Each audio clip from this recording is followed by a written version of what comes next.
Hi, wherever you're watching this, I hope you're doing well. TCS kicks off Q2 results for India's IT sector today. Infosys reports its earnings tomorrow. So in one thing today in tech, instead of the usual curtain raiser on the outlook and so on, I wanted to draw your attention to a trend in the industry touched off by the rise of generative AI that is already looking like the beginnings of the end of the applications development and maintenance model, or at least ADM as we know it today, which accounts for 2/3 of the 245 billion sector's revenue. Customers are taking various software services back in-house, according to Bernard Charles, CEO and soon-to-be chairman of Dassault Systems.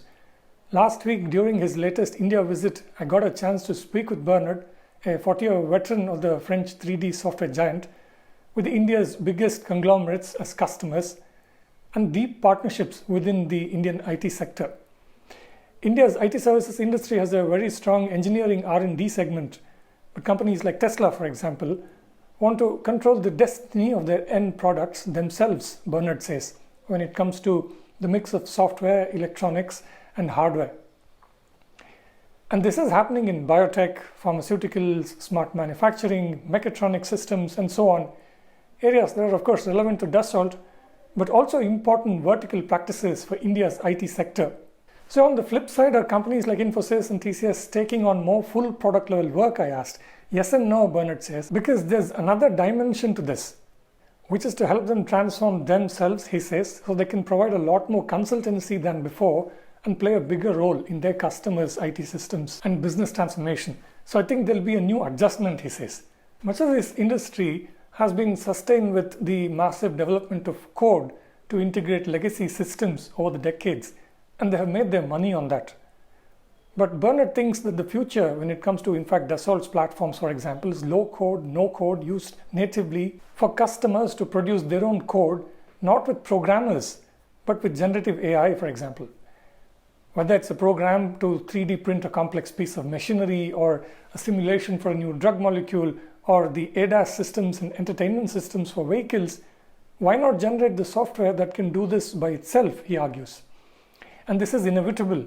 It's happening, and this is what I call low code, no code to generate code with robots as opposed to programming them manually, Bernard says. A couple of days ago, I got a chance to meet Sridhar Vembu, CEO of Zoho, India's largest software products company.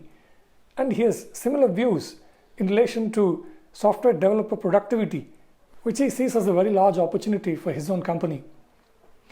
He says it's a really big deal and is investing heavily into R&D in this area. I believe that productivity in software development itself can be easily 10-fold, maybe 20-30-fold in the long term, he told me.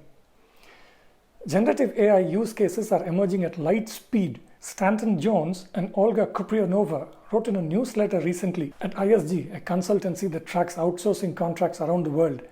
This will have an outsized impact on the biggest service lines within the sector, applications development and maintenance, they say. They expect that IT companies will start pairing experienced developers with AI co-pilots, which will change many of the long-standing ADM benchmarks like application release rates, average build times, and defect close rates. That's one thing today in tech.